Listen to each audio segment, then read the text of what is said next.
Pierre-Henri Bovis. Merci d'être en direct avec nous, Pierre-Henri Bovis. On a besoin aussi d'avoir une analyse juridique de ce qui se passe, de l'expertise de l'avocat pénaliste que vous êtes, puisque on a parlé de violences volontaires aggravées. Quand on voit les faits, l'avocat que vous êtes, quand on voit cette séquence, c'est-à-dire d'un homme qui est au sol, lynché, battu à mort par de nombreux individus, comment on qualifie ce que l'on voit? Ah, la scène est particulièrement violente, très choquante et effectivement, il faut parler avec toute la retenue que cela nécessite et vous avez raison de le préciser. Hem, l'enquête doit démontrer si, oui ou non, ceux qui ont porté les coups à Quentin ont eu l'intention de le tuer par ces coups. Alors, vous allez me dire, on n'est pas bien avancé là-dessus, mais cette intention-là est fondamentale pour derrière déterminer la qualification pénale.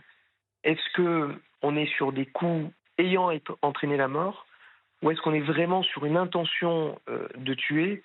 Et donc là, on pourrait même parler de préméditation. C'est ce que mon confrère, et vous l'avez dit en lecture de son communiqué de presse, sous-entend. C'est-à-dire un guet-apens qui a été organisé, qui a été pensé avec un déchaînement de violence, avec l'intention de donner la mort. On est ensuite derrière sur une variation de peine. Si on reste sur des coups et des blessures entraînant la mort sans intention de la donner, on est sur 15 ans. Cela peut être porté même à 20 ans si la notion de guet-apens est retenue. Mais maintenant, si on est vraiment sur l'intention préalable d'avoir voulu causer la mort, et donc avec la mort qui a été causée, on porte la peine à 30 ans. Mmh. Donc, on est sur des peines qui sont très lourdes, mais effectivement, l'enquête doit absolument démontrer. Et donc là, il faudra retrouver de toute manière les auteurs de ce crime, hein, parce que ça reste un crime, pour déterminer effectivement si oui ou non il y a eu toute cette scène pensée et ce guet-apens organisé, orchestré. Et Mmh. effectivement, on serait bien loin de ce récit que là nous avons jusqu'à présent de rixes, d'une bagarre qui tourne mal, etc.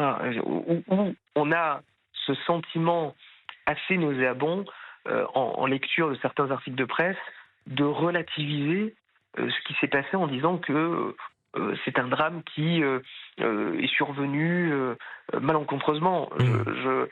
Quand j'ai vu cette vidéo, j'ai été moi-même profondément choqué parce que effectivement, on voit des hommes cagoulés, des hommes se ruer sur ce jeune homme qui est gisant à terre.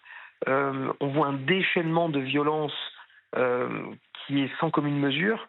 Donc effectivement, j'ai du mal à penser, moi, à ce récit de Rix.